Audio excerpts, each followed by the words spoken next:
Passenger train ठीक 3 बजे Vladimir की हुदूद में दाखिल हुई। ट्रेन यूराल माउंटेन के मकाम कोलिमा से 1200 मील का सफर तय करके आई थी। व्लादिमीर इसका आखिरी स्टॉप था। कुछ वक्फे के बाद ट्रेन ने मजीद 3 घंटे का सफर मॉस्को की जानिब तय करना था। स्टेशन में दाखिल होते वक्त इंजीनियर ने बाहर झांका। प्लेटफॉर्म पर एक ही पैसेंजर खड़ा था। इंजीनियर ने सोचा कि शेड्यूल से हटकर उसे शेव करने और आराम करने का मौका मिल जाएगा। दराज कामत अकलौता मुसाफिर लॉन्ग कोट में प्लेटफॉर्म पर बेहिस्सो हरकत खड़ा था। ट्रेन की रफ्तार कम हो रही थी। वो धीरे धीरे से मुसाफिर के पास से गुजर गई।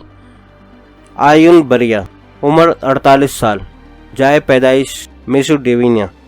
उसके खून में नफरत रची बसी थी। अल्बानिया के नस्ली फसादात में उसका पूरा खानदान मारा गया था। ये कहानी वो अपने दादा से कई दफ़ा सुन चुका था। उसे यूँ लगता था जैसे ये कल का वाक़या है। मौका मिलते ही वो बिला इम्तियाज़ इंतकामी कार्रवाइयाँ करता था।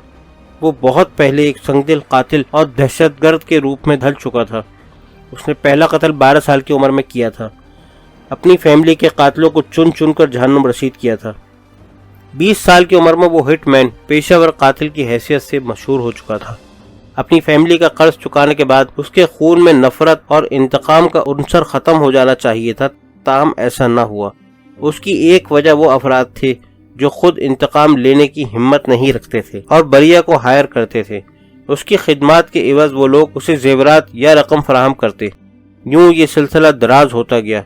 वो खानदानी और जागीरदाराना अदावतें भी निमटाता रहा। बिलाखिर वो बालाई सतह पर फ्रीलांस ऑपरेटर की हैसियत से फाइज हो गया। उसे हायर करने वाले ऊंची सतह के अफराद थे। बाज़ औक़ात KGB तक उसके जरिए काम निकलवाती थी। कम्युनिज्म का जवाल शुरू हुआ तो मगरिब के आमदोरफ्त में इजाफा हो गया। उन्होंने सरमायाकारी भी शुरू कर दी। इसमें अच्छे बुरे दोनों किस्म के अफराद शामिल थे। मगरिबी जराइम पेशा अफराद को ख़ास किस्म के फ्री लांसर्स की तलाश रहती थी। बरिया ऐसे लोगों के लिए टॉप चॉइस था। अपने KGB के राब्तों के जरिए आयुन बरिया ताड़ गया कि अमरीकी और यूरोपीय अफराद की जेबें रशियंस के मुकाबले में काफ़ी वजनी हैं। जब काम की नौयत बहुत खुफिया और ख़तरनाक हो या किसी अहम आदमी की जान लेना मकसूद हो तो उनकी जेबें मजीद भारी हो जाती हैं। 5 साल में बरिया ने 1 दर्जन से ज़ायद एग्जेक्टिव्स को अगवा किया, जिसमें से 7 हलाक कर दिए गए। ताहम एक टारगेट ऐसा था जिसे तावान वसूली के बाद बरिया को हिदायत दी गई कि वो न सिर्फ मुल्कवी को छोड़ दे बल्कि बेवरजमेट AG के हरीफ को उसकी कंपनी की तौसी के लिए बेवरजमेट के बताए गए खित्ते में जाने के लिए मजबूर करे। इस काम के लिए बरिया को अगवा बराए तावान से बढ़कर मुआवजा दिया गया, जिसे बरिया ने खुश दिली के साथ कबूल किया। हुक्म देने वाला बायोकेमिकल फर्म बेवरजमेट AG हेडक्वार्टर जेवरेज का चेयरमैन डॉक्टर कार्ल बायर था। यहीं से बरिया और हायर के तवील, खुशगवार और मुनाफा बख्श ताल्लुकात का आगाज हुआ। ट्रेन रुकी तो बरिया ने उतरने वाले कंडक्टर को जा लिया। बरिया के इल्म में था कि ट्रेन ज़्यादा देर नहीं रुकेगी। 5-10 मिनट ट्रेन आगे नहीं जाएगी। दिमाग ठीक है। कंडक्टर ने दराज कामत बरिया को देखा। जब मैं कहूँगा ट्रेन चल पड़ेगी। कंडक्टर ने प्लेटफॉर्म से उतरने के लिए कदम बढ़ाया। बगैर वार्निंग के बरिया ने उसे गिरबान से पकड़कर ट्रेन के फौलादी दरवाजे से लगा दिया। शेड्यूल को तब्दील समझो। कंडक्टर के कान में जैसे कोई सांप बिला इश्तियाल फुंकारा हो। कंडक्टर ने महसूस किया कि कोई चीज़ उसके हाथ पर चुभ रही है। उसने खौफजदा अंदाज में नीचे निगाह की। वो अमेरिकन डॉलर्स थे। जाओ, इंजीनियर को जो चाहिए उसे दे दो। बरिया ने सरगोशी की। मैं बताऊंगा कब रवाना होना है। कंडक्टर लड़खड़ाता हुआ चला गया। इन दिनों डॉलर्स रशिया में बेशतर जगह जादू के मानंद काम करते थे। बरिया ट्रेन को ज्यादा देर तक नहीं रोक सकता था। खुद वो 1 हफ्ते कबल ही व्लादिमीर में वारिद हो गया था। उसे ऊपर से इत्तला पहुंचाई गई थी कि मतलूबा आदमी बायोपर्ट से कब मुतवक्का है। बरिया की जिम्मेदारी थी कि वो मज़कूरा आदमी की माल सामान मॉस्को तक रवानगी को बहिफाजत यकीनी बनाए। उसने घड़ी देखी। उसे आखिरी कॉल चंद घंटे पेशतर मौसूल हुई थी, जिसमें प्लान की तब्दीली का इशारा भी दिया गया था। ट्रेन को रवाना हो जाना चाहिए था। बरिया ने कंडक्टर की झलक देखी। वो घड़ी देखता हुआ आ रहा था। अहकामात देने वाले ने प्लान की तब्दीली के साथ स्पेशल फोर्सेस के बारे में भी बता दिया था। बरिया सोच रहा था कि वो आदमी सामान के साथ बर वक्त निकल पाएगा या नहीं।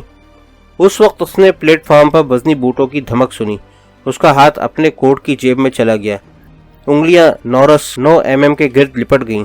दौड़ता हुआ आदमी खंबे की रोशनी के नीचे से गुजरा तो बरिया की उंगलियां ढीली पड़ गईं। उसे जो हुलिया बताया गया था आदमी उसके मुताबिक था। यारदीनी, लेफ्टिनेंट हाँफ रहा था। हाँ, और तुम? मैं वही हूँ जिससे तुम्हें मिलना था, वरना मैं तुम्हारा नाम क्यों लेता। अब जल्दी करो, हमें ताखीर हो गई है। कंडक्टर करीब आ गया था। भरिया ने डॉलर्स के मजीद नोट उसकी तरफ बढ़ाए। ये तुम्हारे लिए हैं, अब चलो, राजदारी तुम्हारी जिम्मेदारी है। ट्रेन मॉस्को पहुंचकर रुकनी चाहिए। उस दौरान कोई खलल महसूस करो तो फिलफौर इत्तला देना। तुम्हारे मजीद डॉलर्स मेरे पास महफूज हैं। कंडक्टर ने डॉलर्स झपट लिए। भरिया और यारदेनी ट्रेन कार के तंग कॉरिडोर से होते हुए फर्स्ट क्लास कंपार्टमेंट में आमने सामने बैठ गए। क्या लाए हो मेरे लिए? भरिया ने दरवाजा लॉक कर दिया। यारदेनी ने पहली बार उसे गौर से देखा। तुम क्या लाए हो? भरिया ने एक मोहर बंद लिफाफा निकालकर यारदेनी के हवाले किया। यारदेनी ने उसे खोला। कैनेडियन पासपोर्ट, टिकट, कैश और मुतादिद क्रेडिट कार्ड्स। यारदेनी खुद को बदला हुआ महसूस करने लगा, जवान, आज़ाद और ताकतवर। यारदेनी ने लिफाफा जेब में रखकर स्पेशल फ्लास्क बरामद की। एहतियात से, ये बहुत सर्द है। भरिया ने इसे छूने से पहले दस्ताने चढ़ाए। उसने महज चंद लम्हात के लिए उसे हाथ में संभाला, फिर एक तरफ रख दिया। भरिया ने बिल्कुल वैसा ही कंटेनर निकालकर यारदेनी को पकड़ा दिया। ये क्या? इसे रखो, बेजरर है। और मुझे बताओ बायोपर्ट में क्या हुआ? कुछ नहीं, मैं अंदर गया, मतलूबा चीज ली और बाहर आ गया। तमाम वक्त तुम कैमरों की जद में थे। कैमरों का मैं कुछ नहीं कर सकता था। ये पहले ही मैं तुम्हारे आदमी को बता चुका हूँ। टेप कब देखे जाएंगे? जब नई शिफ्ट शुरू होगी, तकरीबन 4 घंटे बाद। लेकिन क्या फर्क पड़ता है? जाहिर है मुझे वापस नहीं जाना। बाहर आने पर कोई मसला तो नहीं हुआ? मेरा मतलब है चेक पोस्ट पर। नहीं, ऐसा कुछ नहीं हुआ। यारदेनी ने इत्मीनान से झूठ बोला, लेकिन वो इस बात से बेखबर था कि वो किसके सामने बैठा है। तुम स्पेशल फोर्सेस के पहुंचने से कबल निकल गए? भरिया के सवालात जारी थे। यारदेनी ने हैरत का इजहार किया। निकल गया था, जब ही यहाँ बैठा हूँ। बोर मत करो, थका हुआ हूँ, कुछ पीने के लिए है? भरिया ने खामोशी से ब्रांडी की शीशी निकालकर पकड़ाई। यारदेनी ने लेबल का जायजा लिया। फ्रेंच। यारदेनी मुस्कुराया और बोतल की सील खोली। इसने एक बड़ा घूंट भर के होठों पर जबान फेरी। भरिया उठ खड़ा हुआ। कहाँ? डोंट वरी, बाथरूम से होके आता हूँ। उसने बाहर निकलकर दरवाजा बंद कर दिया। एक खाली अपार्टमेंट में घुसकर उसने खिड़की जरा ऊपर की और सेल फोन निकाला। चंद सेकंड में उसका राब्ता मॉस्को में कायम हो चुका था। दूसरी जानिब से आवाज यूं आ रही थी जैसे बात करने वाला साथ ही खड़ा हो। इस्मत कच्ची नींद में था जब दरवाजे पर धड़धड़ाहट ने उसे मुकम्मल बेदार कर दिया। उसने साइड लैंप रोशन ही किया था कि 2 मलेशिया मैन लारा टेलून के पीछे अंदर घुस आए। क्या क़यामत है? डॉक्टर प्लीज मेरे साथ आओ, लारा ने कहा। वो करीब आ गई और आवाज धीमी कर ली। गड़बड़ है, जनरल फौरन मिलना चाहता है। इस्मत के जहन में अलार्म बजने लगा। 15 मिनट में वो कैरोफ के ऑफिस में था। 15वें फ्लोर पर चहल पहल थी। इस्मत ने फिजा में तनाव की कैफियत महसूस कर ली। डॉक्टर, कोई और बात होती तो जरूर गुड मॉर्निंग कहता। लारा दरवाजा बंद कर दो, जनरल कैरोफ ने कहा। इस्मत ने अंदाजा लगाया कि कैरोफ भी कुछ देर पहले ही बेदार हुआ था। क्या मामला है? इस्मत तकरीबन समझ गया था, ताहम उसने सवाल कर डाला।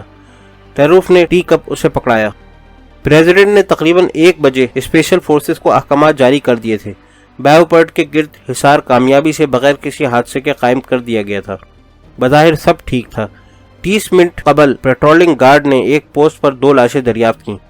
दोनों गार्ड ड्यूटी के दौरान मारे गए। इस्मत की रीढ़ की हड्डी में सनसनाहट होने लगी। कोई बाहर निकला था या किसी ने कोशिश की? कैरूफ ने नफी में सर हिलाया। ना कोई अंदर गया। बायोपर्ट की सिक्योरिटी, खास तौर पर बिल्डिंग नंबर 103। टेप चलाओ, कैरूफ ने लारा से कहा। लारा ने रिमोट दीवारगीर कैमरे की जानिब किया। ये नंबर 3 के कैमरों की वीडियो है। दाएं ज़ेरी हिस्से में टाइम नोट करो। इस्मत बगौर स्याह सफेद सायों को देख रहा था। एक कवि हेकल वर्दी पोश कॉरिडोर से जोन नंबर 2 में दाखिल होता नजर आया। उसका इमेज कई कैमरों ने इन कमरों से उठाया जहां लिबास तब्दील करके हिफाजती अशिया से लैस हुआ जाता है। कैमरों ने इसे जरासीम कश गुस्ल लेते हुए भी दिखाया।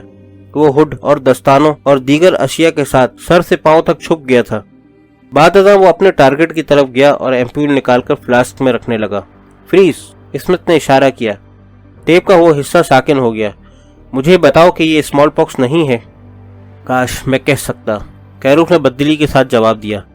वर्दी पोस्ट जैसे आया था लिबास तब्दील करता हुआ वैसे ही वापस चला गया। ये कैसे? बैकअप सिक्योरिटी कहाँ है? इस्मत की मुट्ठियां भींच गईं। ये खिलौने की दुकान है। वो आया और एक खिलौना उठाकर चला गया। यूएस एमिरेट में भी इस तरह हो सकता है। लारा ने मुंह बनाया। हमारा निजाम तुम्हारे सिस्टम की नकल है। हम भी कोड लॉक्स और इलेक्ट्रॉनिक्स पर इन्हिसार करते हैं। کیونکہ انسانوں کا عمل دخل کم سے کم رکھنے پر ہی خطرات محدود ہوتے ہیں، لیکن ہمیشہ بالآخر ہیومن فیکٹر ہی سیکورٹی میں شگاف کا سبب بنتا ہے، یہاں وہاں یا کہیں اور۔ لارا نے ذرا وقفہ لیا۔ بایوپڈ کا اسٹاف کڑے امتحانات اور چھان بین سے گزرتا ہے، پھر بھی کہیں کوئی آدمی کسی کی روح کو اسکین نہیں کر سکتا۔ حفاظتی اشیاء لینے اور واپس رکھنے کے دوران عصمت نے اس آدمی کا حلیہ اور نقوش ذہن میں بٹھا لیے تھے۔ کلوز اپ دیکھنے کے بعد وہ اسے کہیں بھی بآسانی پہچان سکتا تھا۔ کیروف نے اس کا نام، رینک اور ڈیوٹی بتائی۔ اس نے کیمروں کی پرواہ نہیں کی کیونکہ وہ جانتا تھا کہ وہ اس سلسلے میں کچھ نہیں کر سکتا۔ ٹھیک کہہ رہے ہو، کیروف بولا، لیکن اس نے حفاظتی حصار کیسے توڑا؟ پلیز ٹیپ کا وقت نوٹ کرو۔ کیروف نے نشاندہی کی۔ وہ حصار قائم ہونے سے پہلے نکل گیا۔ اس کی قسمت یاوری کر گئی۔ کراشنکوف ٹروپس لے آیا تھا، اسی لیے اس نے گارڈز کو ہلاک کیا کیونکہ اسے جلدی تھی۔ میں یقین سے نہیں کہہ سکتا، کیروف نے محتاط لہجہ اختیار کیا۔ ڈاکٹر، تمہارا کیا اندازہ ہے؟ گارڈز کی ہلاکت کا وقت؟ عصمت نے سوال کیا۔ 2:30۔ یار دینے کی ڈیوٹی 2:30 کے قریب ختم ہوتی ہے؟ نہیں، چند گھنٹوں کا فرق ہے، کیروف نے کہا۔ گارڈز کو ہلاک کرنے کی وجہ واضح ہے کہ کسی وجہ سے اسے وقت سے پہلے نکلنا پڑا۔ پوسٹ پر وہ گارڈز کو مطمئن نہ کر سکا اور دونوں کو ختم کر کے نکل گیا۔ عصمت نے خیال آرائی کی۔ اس آدمی کے پاس ٹھوس پلان تھا، مطلب یاردینی سے ہے۔ اسے کیمروں کی پرواہ نہیں تھی۔ اسے کیوں کر یقین تھا کہ وہ لاشیں دریافت ہونے سے پہلے فرار ہو جائے گا؟ عصمت چپ ہو گیا۔ اس کی پیشانی پر شکنیں تھیں۔ وہ وقت سے پہلے کیوں اچانک متحرک ہوا؟ اسے اشارہ مل گیا تھا یا علم ہو گیا تھا کہ اسپیشل فورسز آ رہی ہیں، اسی لیے؟ تم یہ کہنا چاہ رہے ہو کہ اس کا کوئی پارٹنر تھا جس نے اسے باہر سے اطلاع دی؟ لارا نے استفسار کیا۔ کیوں؟ تمہارا کیا خیال ہے؟ عصمت نے جواباً سوال کیا۔ اس سوال کو بعد کے لیے رکھو، کیروف بولا۔ فوری اہمیت گریگوری یاردینی کا پتہ لگانا ہے۔ دیتی اسمال پاکس وہ عصمت نے آنکھیں بند کر لیں۔ اس کا 1.25 حصہ بھی کم از کم ملین افراد کی صفائی کے لیے کافی ہوگا۔ کیا وسائل ہیں ہمارے پاس؟ عصمت نے سوال کیا۔ کیروف نے اپنی ڈیسک کا ایک بٹن دبایا۔ دیوار میں جگہ بنی اور بڑی سی اسکرین نمودار ہوئی۔ اس نے متحرک سرخ دھبوں کی طرف اشارہ کیا۔ میڈیکل انٹیلیجنس ڈویژن، ہمارے وائرس ہنٹرز۔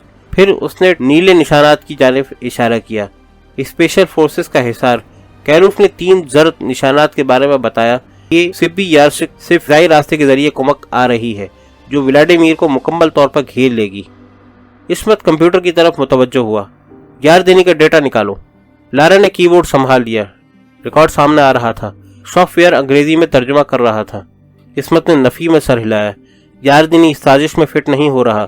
ملک سے باہر اس کا کوئی دوست یا رشتہ دار نہیں ہے۔ امکانات ہو سکتے ہیں کہ وہ استعمال ہو گیا ہے، شاید موٹی رقم کے چکر میں۔ ہاں، وہ ایسا بندہ نہیں ہے۔ اتنا بڑا کام اس اکیلے کی بس کی بات بھی نہیں ہے۔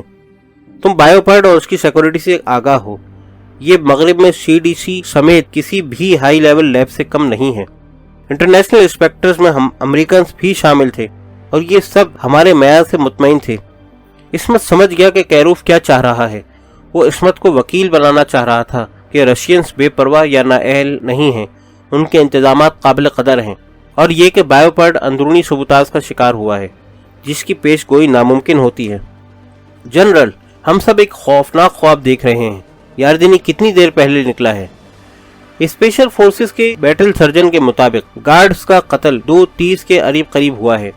اس کا مطلب یاردینی کو نکلے ہوئے 3 گھنٹے سے کچھ اوپر وقت ہو چلا ہے۔ اتنی دیر میں وہ کافی دور جا سکتا ہے، لارا نے بتایا۔ عصمت دوبارہ بڑی اسکرین کی طرف متوجہ ہو گیا۔ مختصر سیاہ دائرے کی شکل میں بایوپڈ مرکز میں تھا۔ نارنجی نقطہ بتا رہا تھا کہ یاردینی اگر کار یا بائک پر ہے تو لیب سے کتنی دور ہوگا۔ تکون نشان کیسے ہیں؟ عصمت نے سوال کیا۔ مقامی ملیشیا کے چیک پوائنٹس جن کے پاس یاردینی کی تصویر اور تعارف پہنچ چکا ہے۔ ان کے پاس آرڈرز کیا ہیں؟ شوٹ آن سائٹ، لیکن زندہ رکھنا ہے۔ لارا نے عصمت کے چہرے پر حیرت کے آثار دیکھتے ہوئے لب کشا کیے۔ دراصل ہمیں آرڈرز میں بتایا گیا ہے کہ وہ کئی افراد کا قاتل ہے، نیز اس کا HIV رزلٹ مثبت ہے۔ یقین کرو ڈاکٹر، اسے گرانے کے بعد کوئی بھی اس کے قریب جانے کی جرات نہیں کرے گا۔ میں سوچ رہا ہوں اگر گولی نے فلاسک اڑا دیا تو کیا ہوگا؟ تمہاری تشویش بجا ہے، لیکن یاردینی نظر آ گیا تو ہم اسے کیسے جانے دے سکتے ہیں؟ کیروف نے سر ہلایا۔ آخری دائرہ یا رکاوٹ کون سی ہے؟